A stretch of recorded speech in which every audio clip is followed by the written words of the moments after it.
Washington, the gravest international crisis since the war flares into the open. President Truman drives to the Capitol to report to an extraordinary session of both houses of Congress on the growing problems in Greece and Turkey.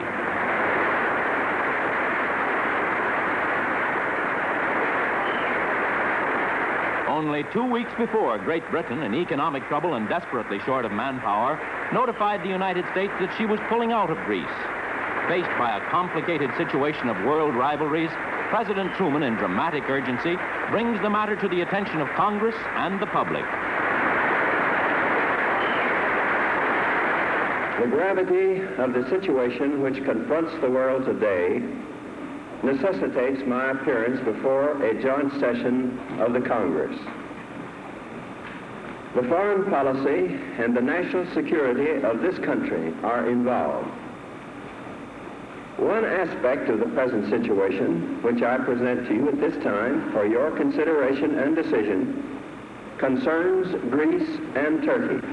Halfway around the world are the two countries to which the President refers, Greece and Turkey, in the shadow of the Iron Curtain. Here, strategic, economic, and humanitarian issues draw the attention of America.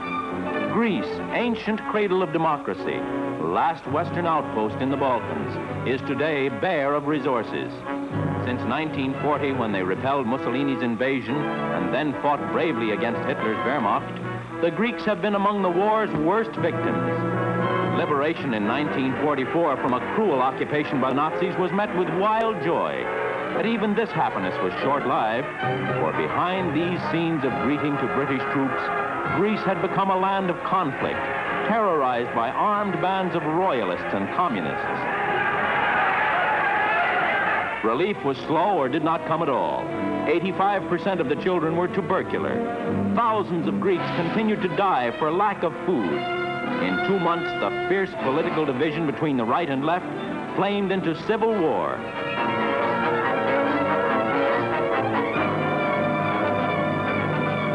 With British military force, an uneasy peace was finally enforced. Elections boycotted by the leftist parties gave the majority of seats in the Assembly to the Royalists. A plebiscite last September recalled King George from London. But the King's return brought no end to the difficulties in Greece. Observers claimed that collaborators, profiteers, and corrupt job holders were sheltered behind an indecisive government. Others claimed that behind the communists were terrorists and provocateurs from neighbor states. Above all was the basic poverty of the little country. Thousands looked for garbage to eat. Profiteering on the sale of food and supplies increased the misery. Inflation soared out of control. 100 million drachmas might buy a loaf of bread. With Greece in need of technical and administrative aid, as well as food, money, and military force, demonstrators from the left protested against British occupation.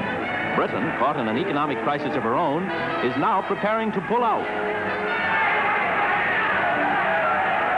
If Greece is blacked out, the Turks may find themselves outflanked. If Turkey and the Dardanelles go, the whole Middle East, it is claimed, might face communist expansion. For almost 8 years, Turkey has kept an army of 600,000 men on war footing. 60% of her national budget goes to national defense.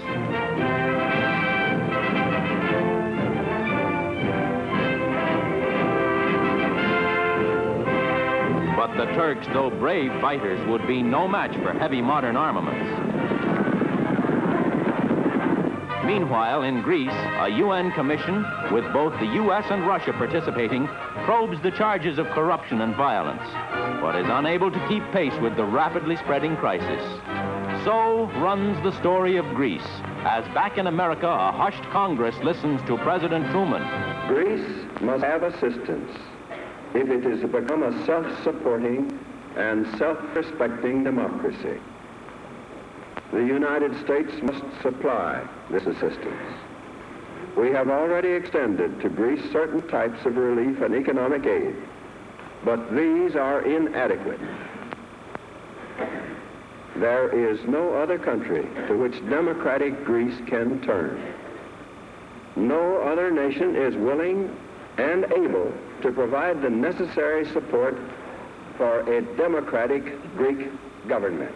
One of the primary objectives of the foreign policy of the United States is the creation of conditions in which we and other nations will be able to work out a way of life free from coercion.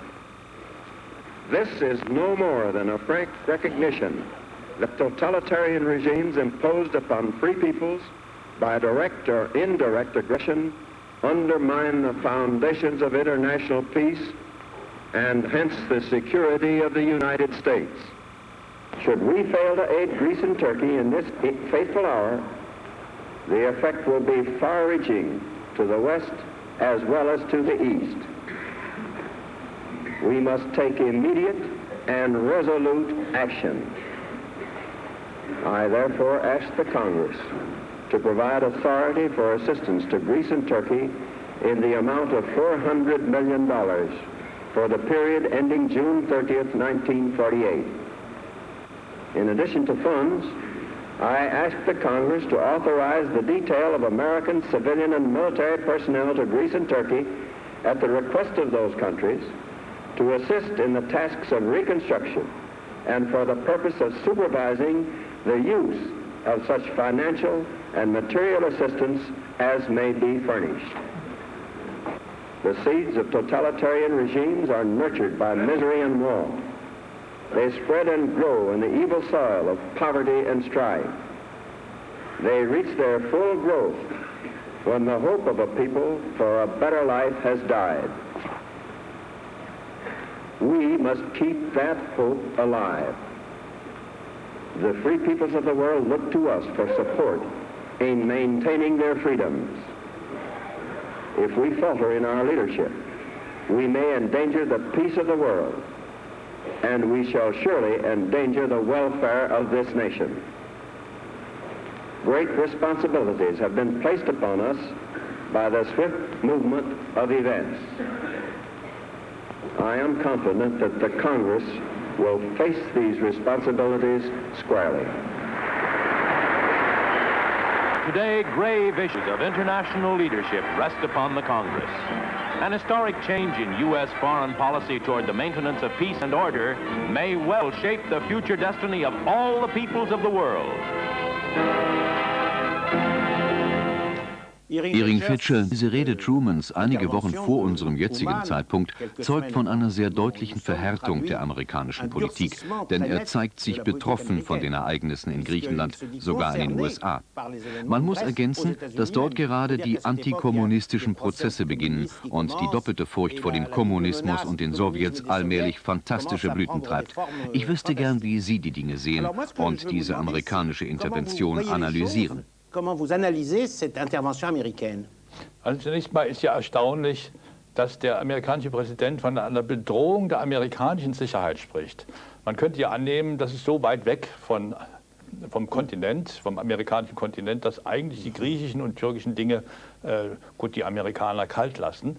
Aber sie identifizieren sich doch eben am Ende des Zweiten Weltkriegs, also ein paar Jahre nach dem Zweiten Weltkrieg, mit dem Schicksal Europas und die Hungersnot und der Bürgerkrieg in Griechenland, mit dem die britischen Streitkräfte und die britische Intervention nicht mehr fertig werden, sind offenbar in den Augen von Truman eine Aufgabe, deren er sich annehmen muss.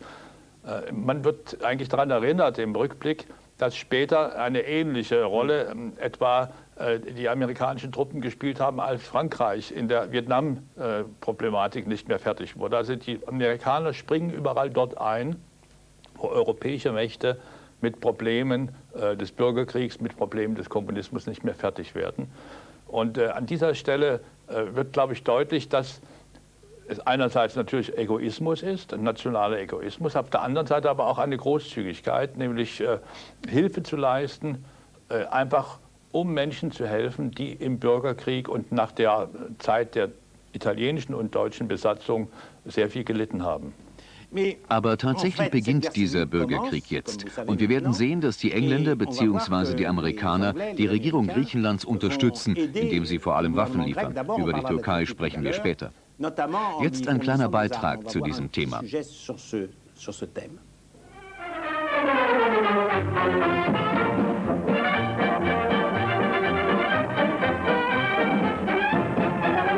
Naval ceremonies in Norfolk, Virginia.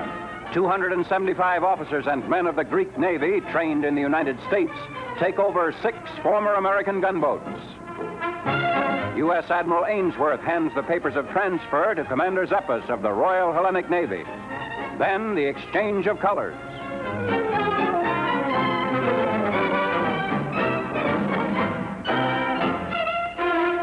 Inheritors of historic naval tradition that reaches back 4 centuries before Christ, when ancient Athens destroyed the Persian fleet, sailors of modern Greece go aboard their newest ships and receive the blessing of the Greek Orthodox bishop. From the United States, 6 gunboats that have served America proudly and well now go to important patrol duty along the shores of troubled Greece. Ehring Fetscher, eines verstehe ich nicht so recht. Die Amerikaner wollen die griechische Regierung bei ihrem Kampf gegen die Rebellen unterstützen, gegen die Kommunisten. Aber die sind in den Bergen verschanzt und man schickt dem Land Schiffe. Wie verstehen Sie diese Geste? Also ich denke, die Kriegsschiffe, die Amerika an die griechische Marine liefert, sind einerseits einfach eine Möglichkeit, veraltetes Kriegsmaterial, was die Amerikaner haben, sozusagen in einer großzügigen Geste noch nutzbringend anzuwenden. Andererseits natürlich soll auch dadurch Griechenland geholfen werden, möglichen Angriffen von Seiten etwa der Flotte der Sowjetunion, die ja im Schwarzen Meer relativ nahe benachbart ist, abzuwehren. Ich nehme an, dass hier sowohl ökonomische Überlegungen, man kann ja diese Kriegsschiffe, glaube ich, kaum noch an andere Bundesgenossen im Zweiten Weltkrieg verkaufen. Also verschenkt man sie und hat damit zugleich ein gutes Werk getan, statt sie zu verschrotten, wofür man nicht sehr viel bekommen würde. Und zugleich hat man auch eine Verstärkung der möglichen Abwehrkraft gegenüber der Sowjetunion. Also ich denke, Großzügigkeit und Eigeninteresse geht hier sehr schön miteinander zusammen. Fragt sich, ob die Griechen bei den Schiffen nicht so sehr an die Sowjets, als vielmehr an die Türken dachten im Falle eines Konflikts. Die Griechen haben damals sicher noch nicht an die Türken gedacht, oder vielleicht doch schon an die Türken gedacht. Die Amerikaner haben nicht daran gedacht, dass zwischen Griechenland und der Türkei durchaus seit langer Zeit Spannungen bestehen, zumal ja Griechenland unter der osmanischen Herrschaft jahrhundertelang gelitten hat. Jetzt eine Wochenschau, die einen anderen Standpunkt einnimmt. Ich meine die französische Wochenschau, die damals weiter links angesiedelt war, wie Sie an den Kommentaren hören, und den gleichen Akteuren nicht die gleichen Rollen zuweist. En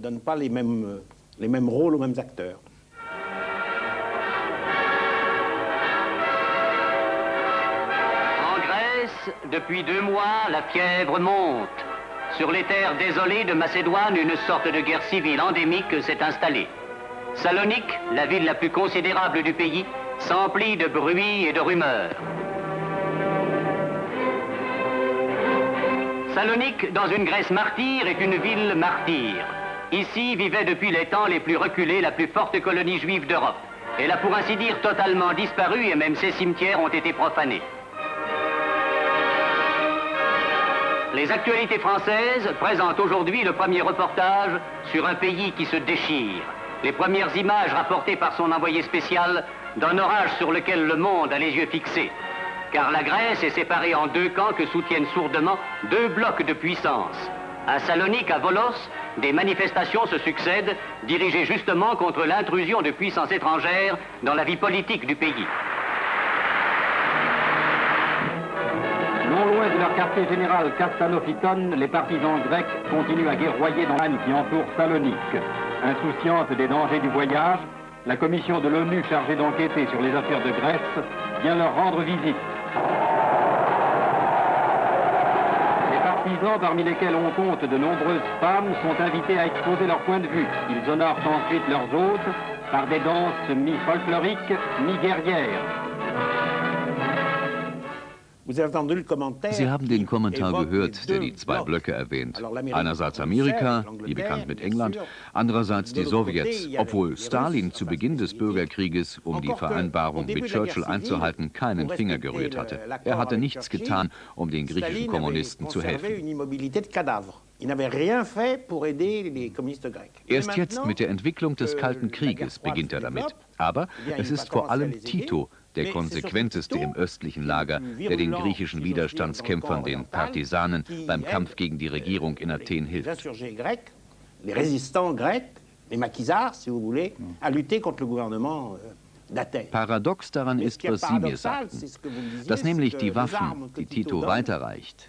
Diese Waffen, die Tito an die griechischen Aufständischen oder griechischen Partisanen weiterreicht, die stammen zum Teil ja aus den britischen Lieferungen für Tito als in der Zeit, als Tito sozusagen gegen die deutsche Besatzung den Widerstand organisierte. Und die Briten hatten wohl den Eindruck, dass jedenfalls die titoischen Partisanen die stärkere Kraft in Jugoslawien sind gegenüber den königstreuen Truppen, die ja auch Widerstand leisteten, aber eben sehr viel schwächer waren.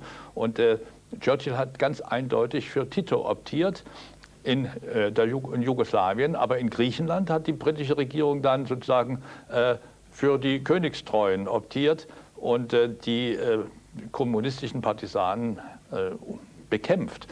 Also in der französischen Reportage merkt man, dass in Frankreich jedenfalls bei einem Teil der Franzosen durchaus Sympathien für die kommunistischen Widerstandskämpfer in Griechenland sind, die ja schließlich auch, so wie der französische Widerstand, gegen die italienische und deutsche Besatzung gekämpft haben.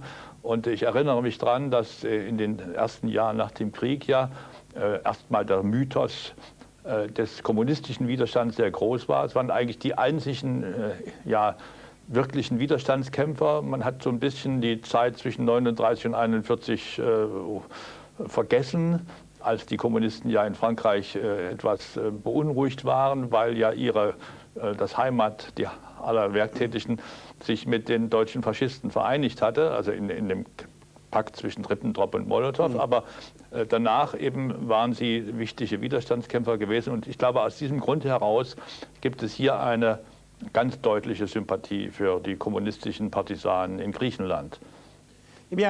Diese Probleme Griechenlands dauern an, da sich der Bürgerkrieg noch einige Zeit hinziehen wird, und sie tauchen heute wieder auf, weil das Problem Mazedonien mit der Tatsache zusammenhängt, dass die griechischen Kommunisten nach Mazedonien geflüchtet sind. Deshalb reagiert Griechenland heute sehr empfindlich auf das Mazedonien-Problem. Jetzt zum zweiten Aspekt der Truman-Politik zur Hilfe an die Türkei, die bis heute Folgen zeitigt. Wir klären warum. Zunächst ein amerikanisches Dokument über die Türkei-Hilfe, in dem sie legitimiert und erklärt wird.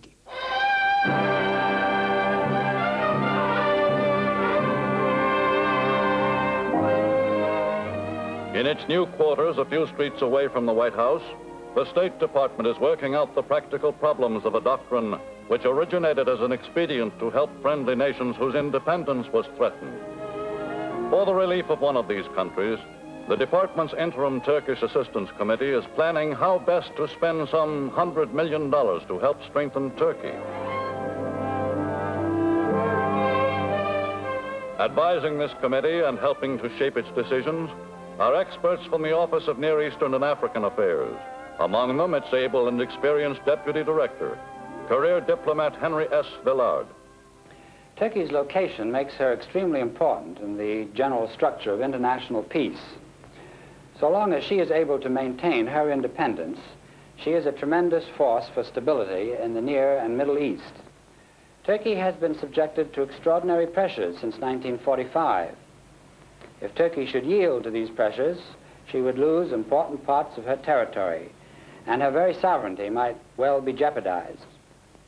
Our decision to help Turkey is based on our adherence to the principle that all nations have the right to follow whatever way of life or system of government they choose, without intimidation, and provided they do not interfere with the rights of other countries or the liberties of other people. Most famous city in Turkey is famed Istanbul, which, as Constantinople, was the capital of the Roman Empire in the East.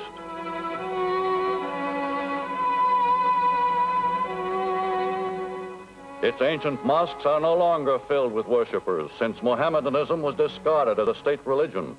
But they remain symbols of the great Ottoman Empire, which at its height embraced under the Muslim faith most of Asia Minor and North Africa and all Eastern Europe up to the gates of Vienna. Against Constantinople's ancient walls, countless armies have flung themselves. Barbarian hordes from the north, waves of Christian crusaders, and the conquering Ottoman Turks. Through centuries of greatness and glory long dead, Through centuries of decadence and poverty, Istanbul with its palaces has retained a strategic importance, for it stands on the narrow waters separating Europe and Asia.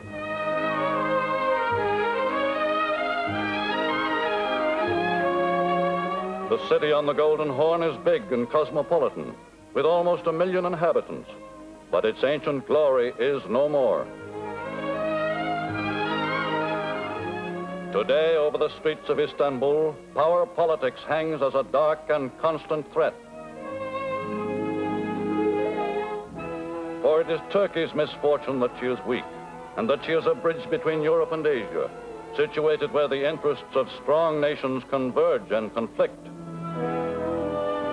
To the north lie the USSR and her neighboring satellites. To the south lie the oil-rich lands of the Middle East and the Suez Canal, traditional lifeline of the British Empire. Within Turkey's borders are the Dardanelles, western gateway to the narrow straits leading out of the Black Sea, and Russia's only means of access to the warm Mediterranean. Gallipoli is one of the Turkish army's fortified zones guarding the straits of the Dardanelles, by authority of an international agreement signed in 1936. Today, for fear of losing her independence, Turkey is firmly resisting Russia's insistent demands that Soviet troops, in violation of the agreement, be allowed to help guard the Dardanelles.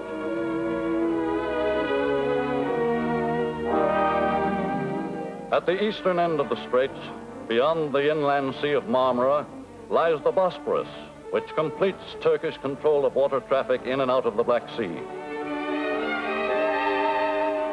Through this bottleneck, controlled by Turkey, must pass all shipping to and from Russia's most important warm water ports, a fact that has irked Russia for centuries and has made the narrow straits the cause of several wars. Today, as in the past, these waterways, famed for their beauty, are still a major point of contention. Turkey's position makes her a bastion between Russia and the Middle East, and behind her fortified borders she lives under the shadow of the Colossus to the north. At garrisons strung out along the borders from Bulgaria to the Russian Caucasus, Turkish patrols are on the alert for frontier incidents which the Soviet might use as an excuse to move against its neighbor. By such vigilance, open warfare has been so far averted, though for years there have been clashes between sentries and bands of armed men infiltrating from across the boundaries of Russia and Bulgaria.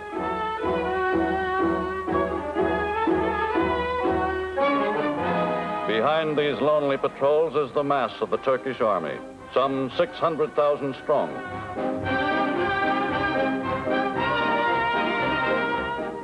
Though made up of men who are warriors by tradition, the Turkish army is limited in modern equipment and could easily be crushed by the weight of Russia. Yet its very presence has been enough to ward off typical Russian encroachments. The army built by Turkey's military leaders is inefficient by modern standards, but by its very size it is an appalling drain on Turkey's resources, with military appropriations consuming almost half the national budget. Officers' training schools are drawing off Turkey's most promising young men, desperately needed as civilian leaders in the development of the country. Support of the military establishment will claim most of the $100 million U.S. grant, despite the economic plight of the Turkish nation.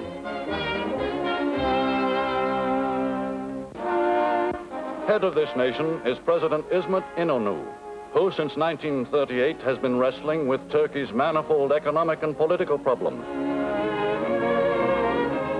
İnönü is in effect a dictator, though a cabinet led by a prime minister helps to govern the country. Of the membership of the assembly, 85% belong to İnönü's Republican People's Party, which has kept a tight grip on the reins of government since 1924 and was until recently the only party. Seat of government and show window of Turkey is its capital city, Ankara, whose broad avenues and modern buildings rise out of an Anatolian plateau where, a quarter of a century ago, there stood only a primitive provincial town. Builder of Ankara and father of modern Turkey was Kemal Atatürk, hero of the revolution which followed World War I. In 1922, Rousing the Turkish people to patriotic fury, Ataturk drove out the Greek armies, which had occupied part of Turkey with the support of the Allies. Achieving Turkish independence, Kemal Ataturk set out to change a backward Oriental despotism into a modern republic. Beginning with his cabinet, he forced his people to adopt the Latin alphabet in place of the complicated Arabic script, and ordered the country modernized and westernized from top to bottom. Having outlawed the harem and the fez, Ataturk ruled with a firm hand until he died in 1938. Today, promising that as the people were sufficiently educated, they would be entrusted with a greater measure of democracy, the government has granted the right of assembly to an opposition party. Though the minority leaders are kept cautiously within bounds, the government is already finding the members of the new Democrat Party, some of them former colleagues of Ataturk, embarrassingly insistent on airing their grievances and demanding more and more political rights. Turkey's newspapers, always controlled by the government, have begun to speak out with unaccustomed forthrightness since the war. Even friendly editors have gone so far as to criticize the government openly, and some papers have dared to allege government interference in recent elections. But in foreign affairs, Turkish newspapers fully support the government's policies. They report with approval its efforts to cultivate neighboring potentates, whose friendly offices might be useful in case of trouble. Putting on a round of entertainment for Middle Eastern rulers like the King of Transjordan, Emir Abdullah ibn Hussein, Turkish officialdom and society go all out for lavish Oriental hospitality. But social notes of official banquets are not this year's biggest news from Turkey. Today, American news services are more occupied with reporting back to their readers the development of a closer diplomatic understanding between Turkey and the United States. Arrivals at Turkey's airports of planes from the United States, bringing official missions, are sending Turkey's hopes of maintaining her independence soaring higher. For these missions offer visible assurance to an anxious people that the moral and financial support promised by the Truman-Doktrin is already on its way. With the visits of U.S. warships to Turkish ports, many Turks who have long admired and emulated Western ways are coming face to face with representatives of the great Republic of the West. And today, in a new meeting of peoples and ideas, Turkey has found not only aid from the United States and the prospect of continued independence, but also in an hour of need, a new breath of freedom and a new will to bring into being the democracy her people have so long been promised. Time marches on.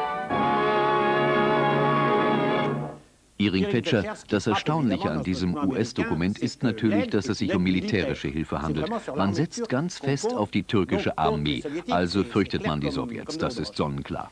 Und diese Politik, die 1947 beginnt, wird über Jahrzehnte fortgeführt. Man kann sagen, die Türkei wird zum Hätschelkind, zum Liebling der USA, als Barriere gegen die sowjetische Expansion.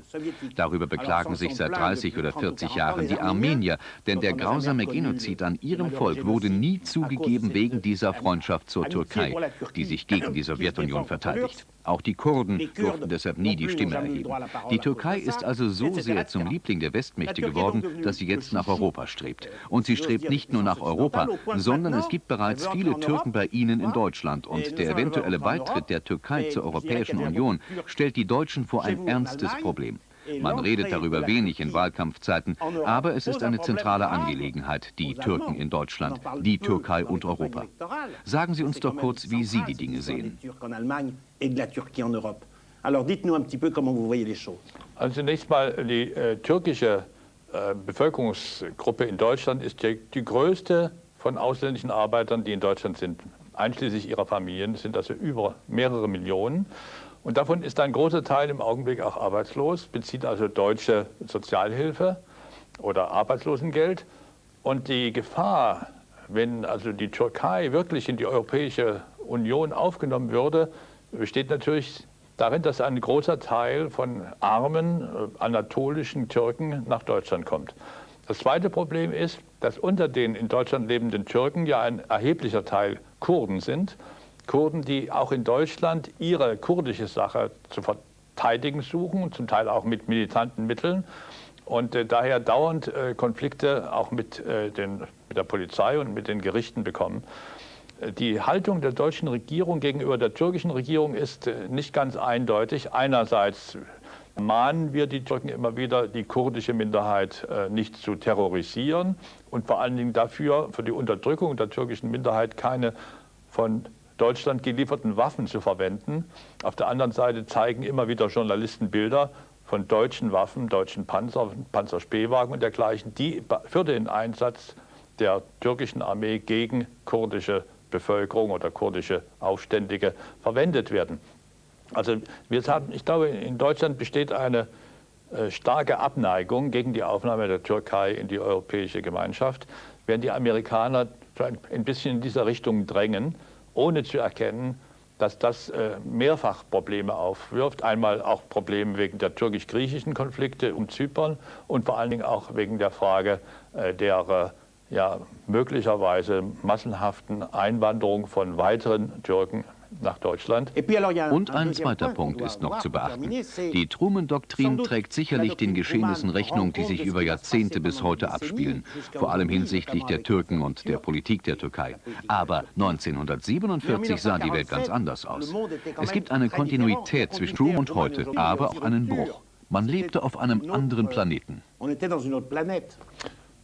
Ganz sicher gilt das für Deutschland. Damals waren vor allen Dingen in den westlichen Besatzungszonen einfach eher zu viel einheimische Arbeiter, als dass man fremde Arbeiter gebraucht hätte. Die Anwerbung von ausländischen Arbeitskräften kommt erst sehr viel später, zunächst von Italienern und Spaniern und sehr viel am Ende dann auch noch von Jugoslawen und Türken.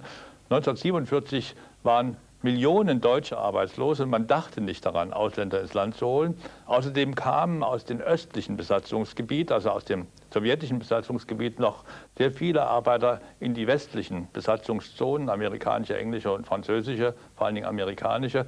Und man brauchte also keine ausländischen Arbeitskräfte. Also dieses Problem hat es damals überhaupt noch nicht gegeben. Dass es einmal dazu kommen würde, konnte sich auch 1947 niemand vorstellen. Wir waren froh, damals einmal einigermaßen zu leben. Die Lebensmittelrationen waren niedrig, einigermaßen wieder zur Vollbeschäftigung zu kommen, was erst der Fall war, nachdem die Währungsreform solide Grundlagen gegeben hatte und nachdem der Marshallplan auch eine Anstoßhilfe für die deutsche Wirtschaft gegeben hatte. Vielen Dank für Ihre Erläuterungen zur Vergangenheit und zur Gegenwart, Iring Fetscher. Nächste Woche wechseln wir, nachdem wir heute über die Türkei gesprochen haben, auf die andere Seite des Mittelmeers und befassen uns mit dem Maghreb, den Arabern, aber auch den Moslems in der Sowjetunion, um die Pariser Politik mit der Moskauer zu vergleichen. Vielen Dank. Merci.